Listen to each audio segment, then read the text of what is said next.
The office Christmas party was supposed to be a light-hearted escape, a break from the endless cycle of reports, deadlines, and meetings that had defined the past few months. The room shimmered with twinkling fairy lights. Soft laughter danced through the air, and the scent of cinnamon and pine gave everything a warm, festive glow. People were relaxed, cheerful, and for once, no one was talking about work. I was halfway through my drink, letting the buzz of conversation wash over me, when I felt a firm tap on my shoulder. I turned and froze. It was Mark. Mark, the man my wife Sarah often mentioned in passing. The co-worker she described as a real man.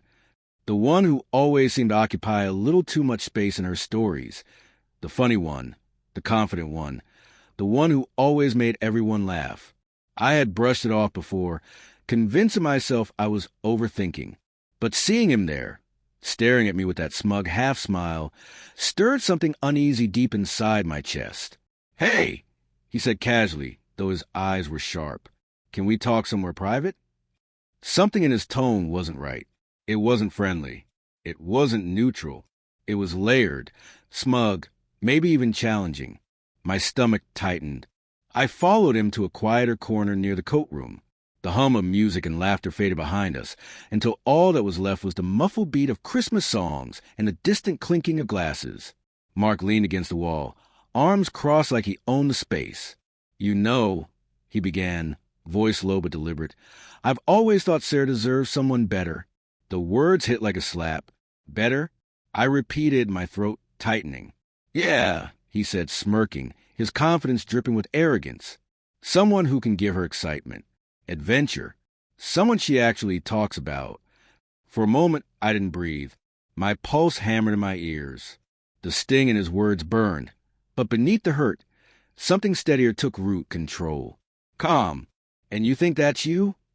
I asked quietly, meeting his gaze head-on. He gave a nonchalant shrug. "Maybe I'm just honest. I call things how they are." I noticed a few co-workers nearby glance our way, sensing tension. But I didn't move, didn't raise my voice. I knew exactly what this was. A man trying to chip away at someone else's dignity just to inflate his own. "Mark," I said, keeping my voice calm, "I don't need validation from you about my marriage. Sarah and I are happy. Your opinion doesn't matter." He chuckled, a low, mocking laugh that only fueled the quiet fire building inside me. "Happy?" he said, dragging out the word like it was a joke. "Come on, man. You work 9 to 5. You do the same thing every day. You're predictable. She deserved passion. Someone exciting." My fists clenched at my sides, but I refused to take his bait. I looked him straight in the eye, steady and composed. "I get it," I said. "You think you can outshine me. Maybe in your mind, you do. Maybe you think charm and confidence make you the better man. But here's the thing. Love isn't measured by how thrilling you can make it look. It's measured by trust, loyalty, and the kind of respect that doesn't vanish when things get boring." For a moment, his smirk faltered, just slightly, but enough for me to see the crack in his self-assurance. "I've seen how you look at her," I continued, my tone calm but unshakable. "You don't know her. You know the version of her that shows up to work. You think wearing a nice suit and saying the right words gives you the right to judge what she deserves? You don't know what she's fought through or how hard we've worked to build what we have." He looked away, his jaw tightening. "Well, he started, but I cut in gently, not with anger, but with certainty. "I love her, Mark. Through her struggles, through the quiet nights and the loud arguments, through the messy, ordinary, imperfect moments that real love is built on. She's my partner. You don't get to decide what she deserves, because you've never been there when she needed someone most." The air between us felt heavy. The faint thump of party music pulsed in the background, distant and indifferent to the confrontation happening just out of sight.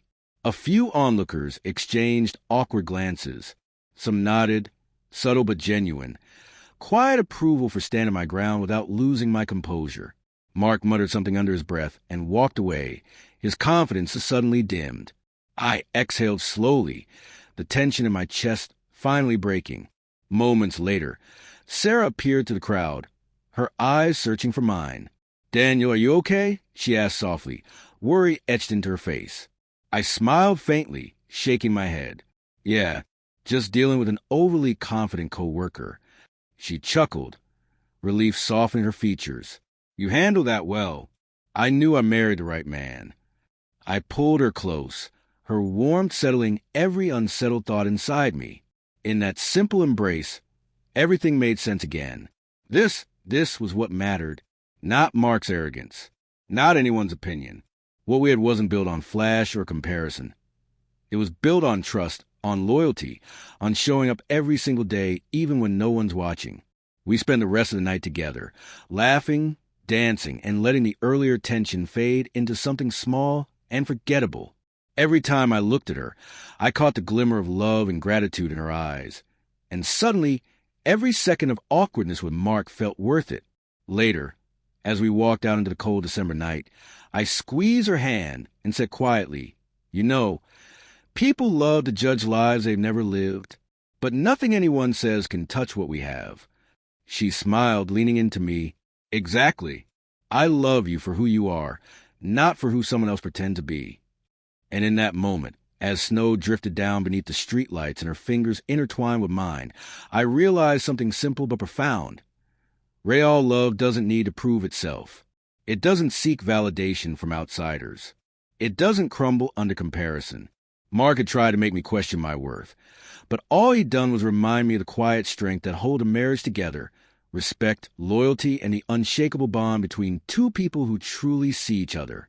And as we drove home that night, our hands still clasped, I knew deep down that no coworker, no opinion, and no amount of false bravado could ever come close to breaking what we'd built.